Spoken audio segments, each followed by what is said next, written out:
Alright boys, we are back for another waiver wire video, and while your league mates are out there partying on July 4th weekend, you're going to be diving into the waiver wire, finding that next stud, getting ahead of your league mates right now. We're going to go over some pitchers, we're going to go over some hitters, we're going to go over token relief pitcher, and maybe a couple of stashable prospects as well. We're also going to have a shallow league segment for people in those shallower leagues, and we're also going to have a deep league segment for people in those deeper leagues as well. And of course, we're going to do the recap of my prior waiver wire video. Make sure you check out that segment, because if those guys are still floating around on your wire, we highlighted a bunch of studs. They could be difference makers in the second half, and there might be a punishment this week. Stay tuned to find out. I hope everyone has a great July 4th weekend though. You're safe out there, hanging out with friends, having some drinks, watching baseball, doing your thing. I appreciate everyone tuning in. You guys are legends. If you aren't subscribed, go hit that button. It would mean a lot. And without further ado, I'm Chris, and welcome to Number 2 Sports.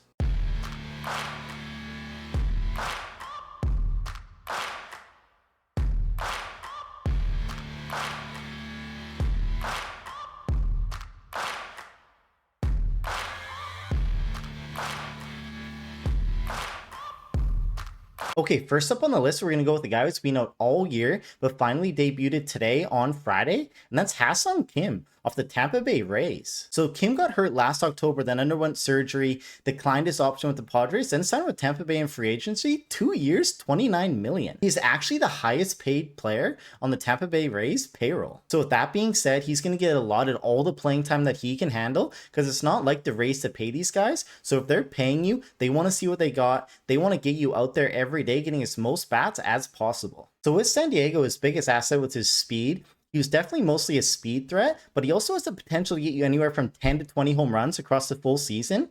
And with that speed and with those home runs, he can be a very useful middle field option for fantasy managers. He has great play discipline. He doesn't chase. He doesn't whiff. He'll take all the walks handed to him. And he had a great strikeout percentage in 2024 at only 19%. He went 15 for 91 over 21 games in his rehab assignment in AAA with 6 RBIs, 6 steals, and 15 walks. It ended up as a 208 batting average, which, yes, I know is terrible, but he had a really rough start to his rehab assignment in the first 6 or 7 games, which can be expected after such a long layoff. I am so intrigued by his stolen base potential. With him and Simpson on the Rays, they're just going to be running wild.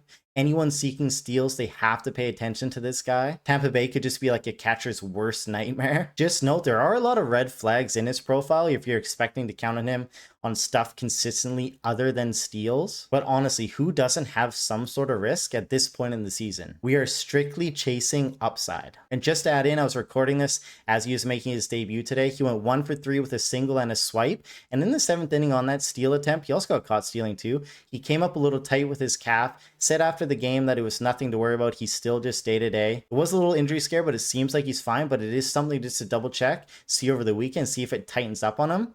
They said he's not going to go on the aisle, but you never know. So just something to keep in mind when you're putting in your bids this Sunday. Speed looks real. I'm trying to add him if I'm in desperate need of steals, and hope that he continues to make consistent contact, and hope that power shows up again. Next up, we have a power hitting prospect who just made his debut today, Friday, for the Chicago White Sox, and that's Colson Montgomery. Just gonna do a quick blurb on Colson, because I'm not 100% sold that he's gonna be super useful in the second half of the season. But in the summer of 2023, he was one of the hottest prospects in baseball, completely living up to that first round selection back in 2021. And he was looking like a legitimate impact bat at the major league level. He was climbing through the minor league ranks, but ascension got halted by a terrible strikeout percentage. It was anywhere from the late 20s up into the early 30s. And then injuries. The guy just can't stay healthy. And then if we fast forward to this year, in March and April, things were just going completely sideways for him. So they want to do a complete reset. They sent him back to their home club in Arizona into the complex, and just to work on his swing, to work on his fundamentals.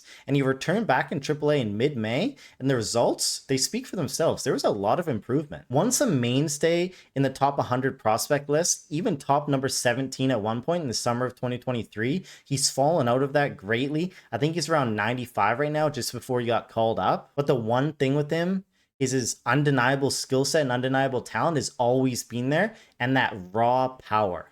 He legit is a power hitter. He has 11 home runs in 55 games in the minors, and man, does he know how to demolish a baseball. The caveat with him though is only batting .215 and only has 4 swipes. If you're in a batting average league, he's going to really kill you in that category. He just has so much swing and miss in his profile, like I said, I think he's striking around 33% right now. He's definitely a high risk, high reward type player. Some of these guys, if they struggle with their strikeout rates in the minors, sometimes when they get up to the MLB, something just clicks and then they cut their strikeout rate by 5 to 10%, and then they just hit the ground running. I'm not saying that's going to happen with Colson by any means. I'm saying it just has happened in the past. And he's coming into the MLB riding a hot streak.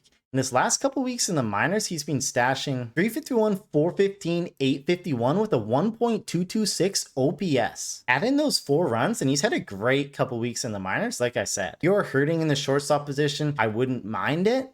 But I'm just saying I would err on the side of caution here. As you know, with so many of these other prospects, they get up in their first stint, they just completely fall off the tracks, don't do anything, and it's taken a lot longer for these guys to get their feet underneath them. So we'll see what happens with Montgomery.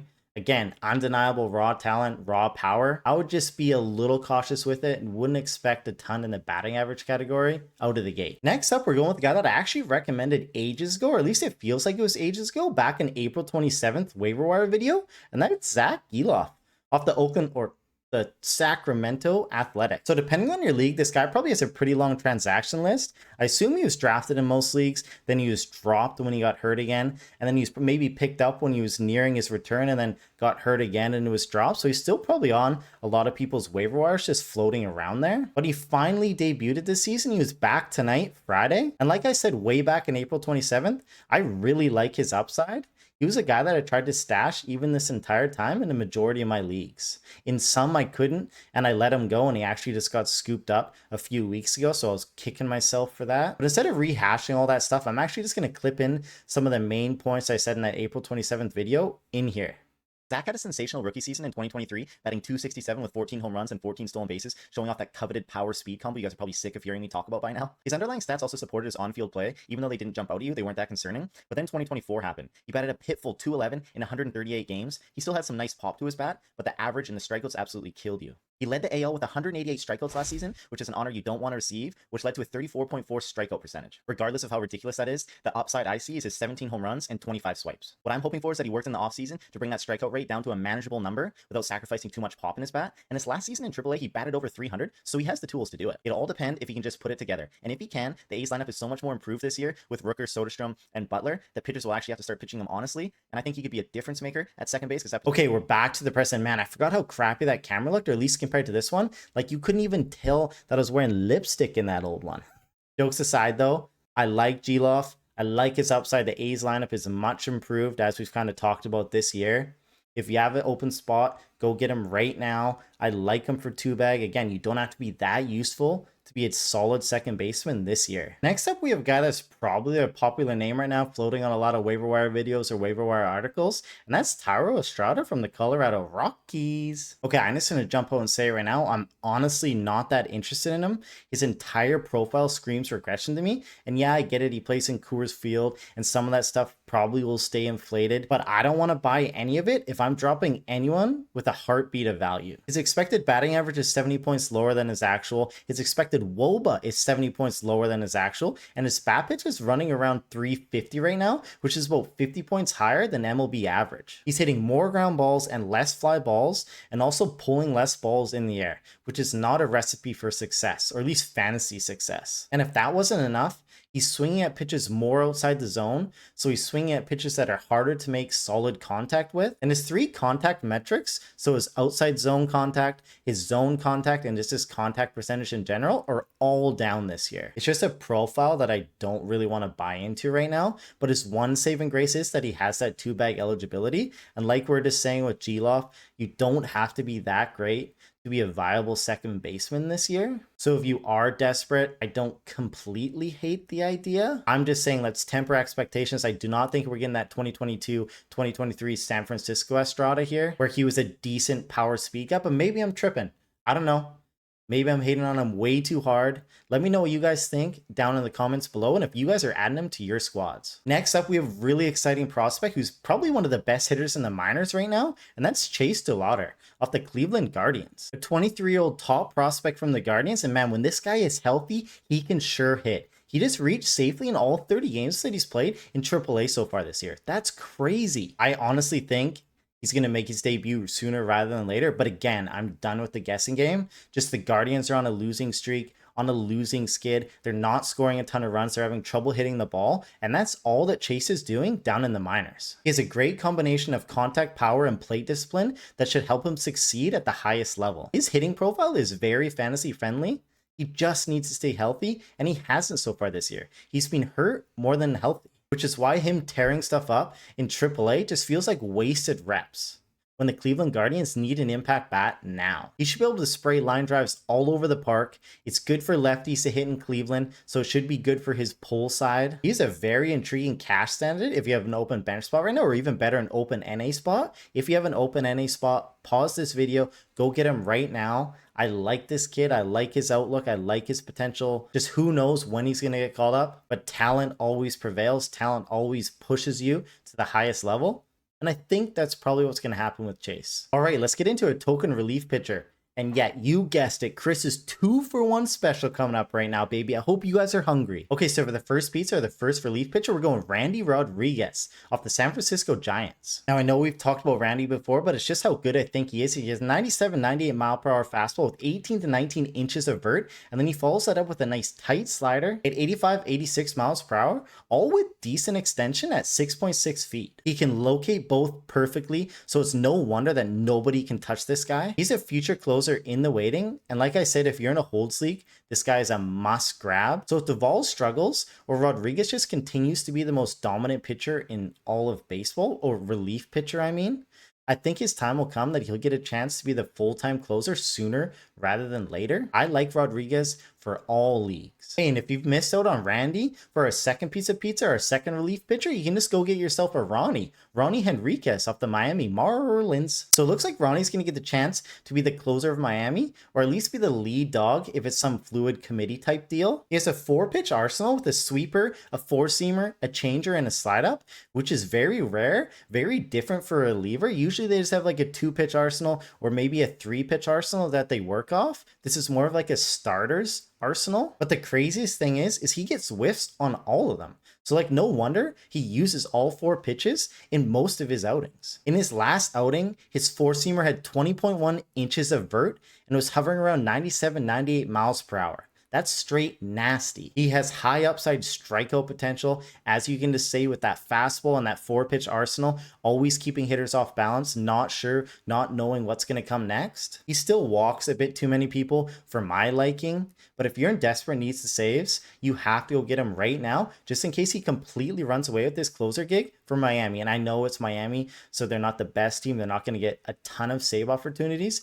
But if you're desperate for them, you need to get a lead dog. And he potentially is that guy already. I hope you like that 2-for-1 special, and I know you just got baited in to order a side of mozzarella sticks with it. So that mozzarella sticks, we're going with Andrew Painter. I just want to touch on him quickly here as we're getting closer to his call up. The word on the street is, or like what the GM said earlier on when I highlighted him in that waiver wire video like a month ago or a month and a half ago now, is that his call up would be around or shortly after the All-Star break. So we're getting close to that date very quickly. If he is still floating around on your waiver wire, he is a legit arm. He can be a legit difference maker in the second half of the season, and I would highly recommend stashing him now. Honestly, at this point of the season, it's so rare for a guy that could have that much potential to really help your fantasy squads, just floating around on the wire and being able to get him for free or practically for free. The Phillies rotation needs help right now with Abel getting sent down, Abel getting imploded. And I don't think Walker's the answer, or at least not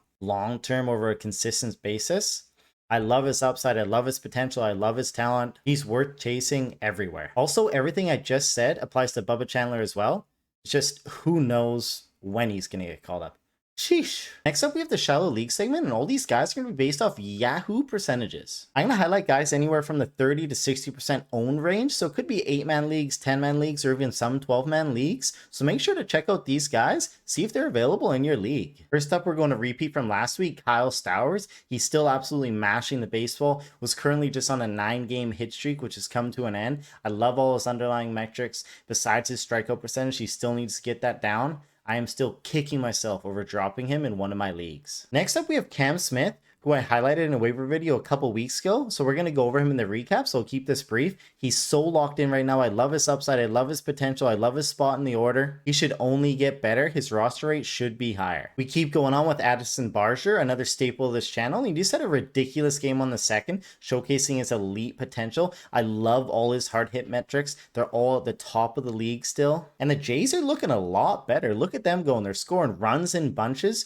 Go get this man. 34% is way too low. Next up, we got Jordan Beck. Dude loves swinging for the fences, plays in a great ballpark, only gonna get better in the summer months. Bats second or third most nights. Needs to get that K percentage a bit lower to be more consistent and a bit more valuable in 12-team leagues, but still 18% is too low for Mr. Beck. I don't know if this segment is me just pumping my tires, but another guy that we've talked about a lot, Agustin Ramirez. He's been a little more inconsistent than I would like, but he's on a tear right now. He's hitting the ball really well, showing that pop. He can easily finish as a top 10 to 12 catcher, and that means he should be on a lot more teams than he currently is. And last up for the batters, we have Chandler Simpson, who's probably dropped in a lot of 12-team leagues after he was demoted to AAA, but since he's being called back up, he's picked up right where he's left off, swiping 4 bags in his last 9 games, slap hitting the ball all over the infield, not recording an exit velocity over 100 on any hit, but you aren't rostering him for power, that's clear. You're rostering him for that league-winning steal potential every week. Just get on base, baby, and show them people your wheels. First up for the pitchers, we have Edward Cabrera, and he just continues to impress. And I'm forgetting how much he's hurt me in the past with each and every start. He's leaning on a slider and changeup, with both generating 6 whiffs apiece against Minnesota, and it seems like he's just completely shelving that 4-seamer against right-handed batters. The changeup slider sinker approach, while mixing in curveballs to both lefties and righties, seems to be working, and I am completely digging it. I am fully bought in. Please don't hurt me again, Edward. Let's keep pumping those tires with this next guy, Jeremiah Estrada, another household name of this channel, an elite relief pitcher. He is going to dominate in the holds department. If you're in a holds league, this guy can't be on any wires. Elite strikeout guy, and he's going to lower your peripherals in any given week. He picked up 3 holds with 5 Ks last week, and his fastball hovers around 97, 98 with 7 feet of extension and 19 inches of vert. That'll do, baby. And don't worry, I do recommend losers. That's why I always recap all these waiver wire videos, hold myself accountable. And if I do recommend a loser, there will be a punishment. So don't forget to watch that segment, see me do something. If you have any suggestions about punishment or want to see me do something, make sure to put it down below. I'm always looking for ideas. I'm open to it. But back to the pitchers, we got Daniel Palencia. Looks like he's just completely running away with this closer gig. I think it's now his to lose. 100-mile-per-hour fastball, nasty tight slider, and the Cubs are going to win a lot of games. I think he's a must guy right now for saves. And then last up, we got Mr. Reese's Pieces, Reese Olson. It looks like he's going to return from his IL stint very soon, I think this weekend. He might need a start or two to shake off the rust, but don't forget, he was pitching extremely well before he went down with that injury. He was looking like an SP3 with SP2 upside. That deserves to be on more rosters. Go see if he was dropped in any of your leagues. Okay, now we're going into the deep league section here. So this is going to be for people in 14, 16, 18 plus team leagues, but also if you're in a really deep 12 league team, stick around, see if there's something that can be useful for you, and let's go from there. Let's get into it. Okay, first up, as we got Sadie munching away on her dinner here, we got Michael Toglia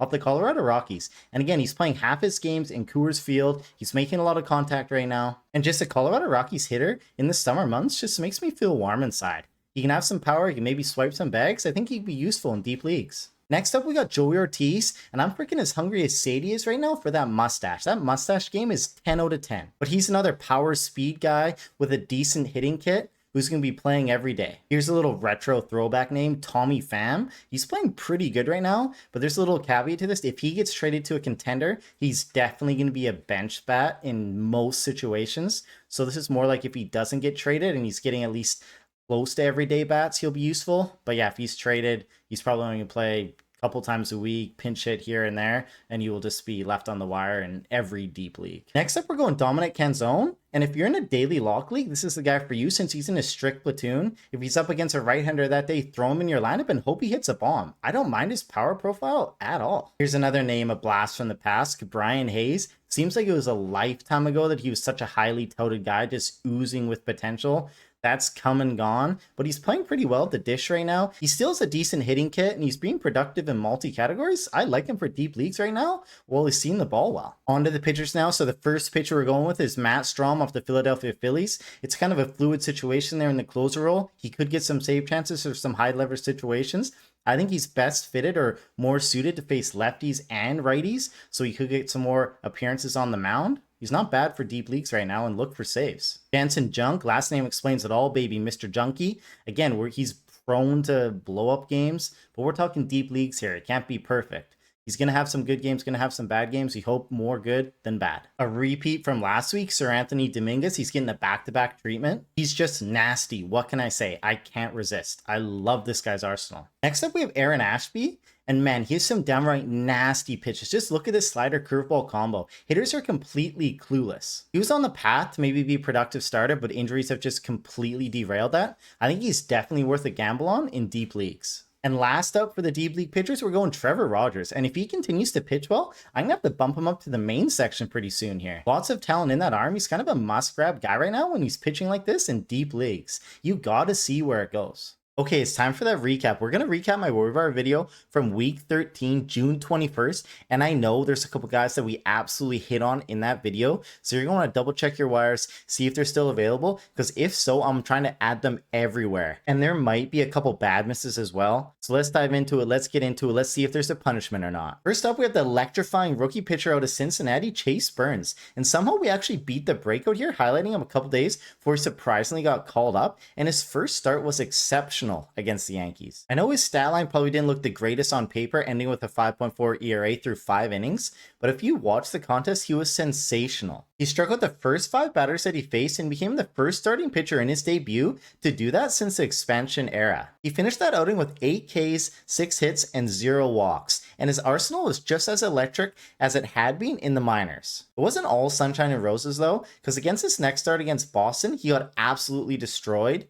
He allowed 7 runs, by only 5 of them being earned, and only recorded 1 out. To say it was a rough outing would be an understatement. He started off with a walk, then he induced a double ball play, but it was an error on the throw, and then the floodgates just opened. It was over for him after that. The word on the street after was that the rookie was tipping pitches because batters were just teeing up everything on him. His fastball still looked fine, still looked electric, hovering around 99 miles per hour, and he still had that nasty down and underneath slider around 90. Honestly, don't be scared. I still think he's fine. His stuff was electric. Don't panic, drop him. Let's see how he goes out his next couple outings, see how he bounces back from that. And sometimes, honestly, it can be a good thing for a young pitcher to pitch to adversity early in their career so they can learn to overcome it and grow from it. Next up, we have Joe Boyle, who I still think is a high upside stash, and he could be an impactful arm over the summer months when or if he gets called up. I'm done with the guessing game though. I have no idea when these guys or when these teams call these guys up. I feel like he's just wasting reps down there in AAA.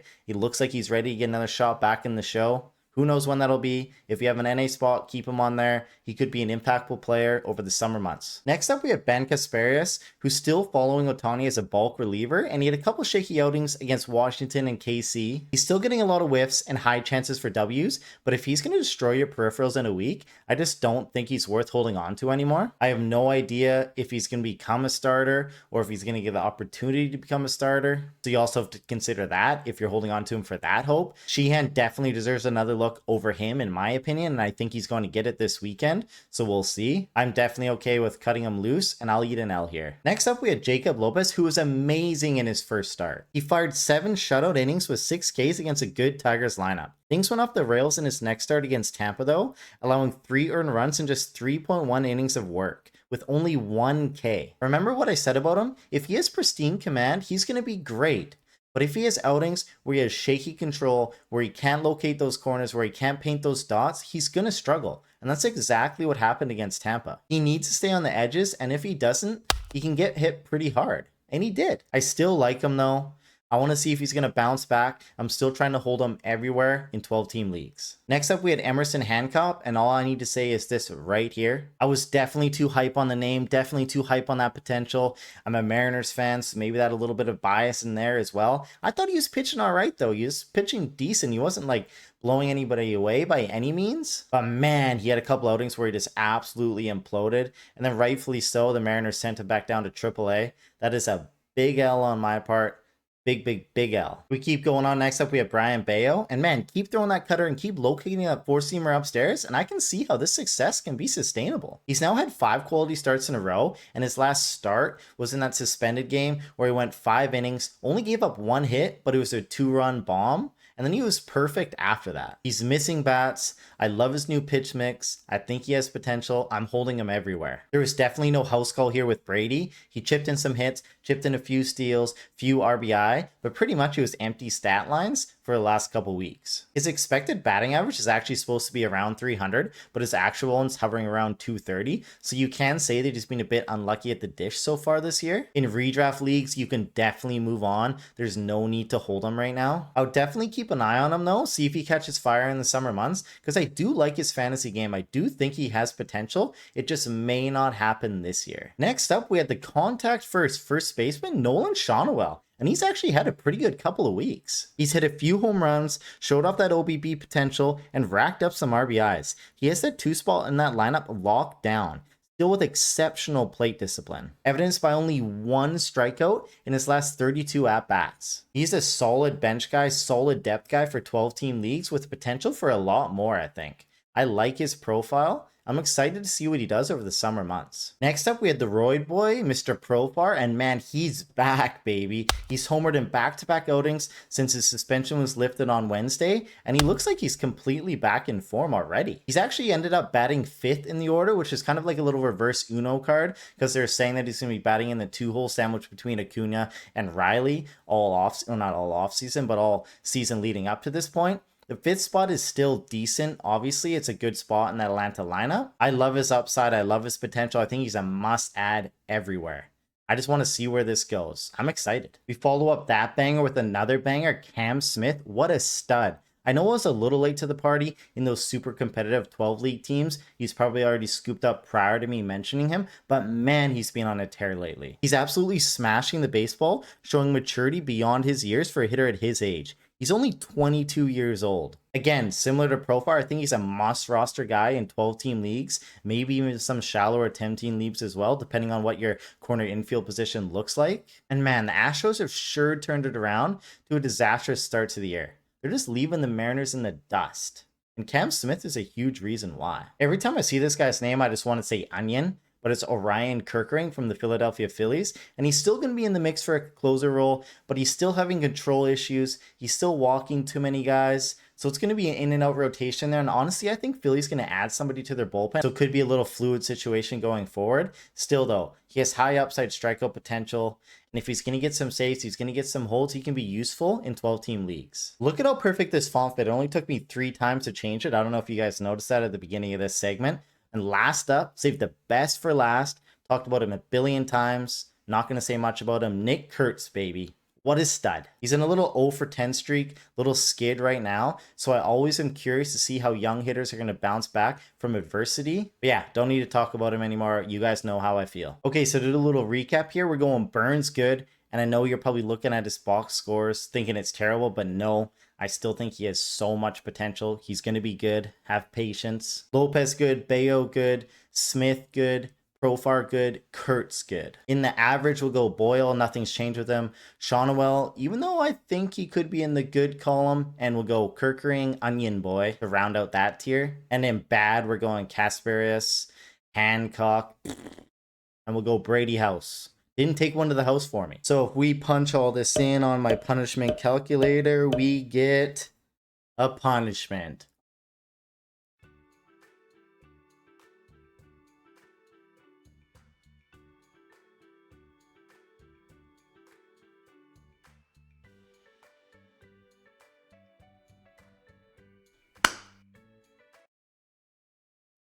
All right, boys, so that's it for this video. Again, I hope you have a great weekend, enjoying it with friends, family, having some drinks, being safe out there. Thanks for always tuning in. Thanks for commenting below. I'll always reply to every single comment, every video. So shoot your messages down below. Give this video a thumbs up. Subscribe if you haven't. Take it easy. Thanks for watching, and I'll see you next time.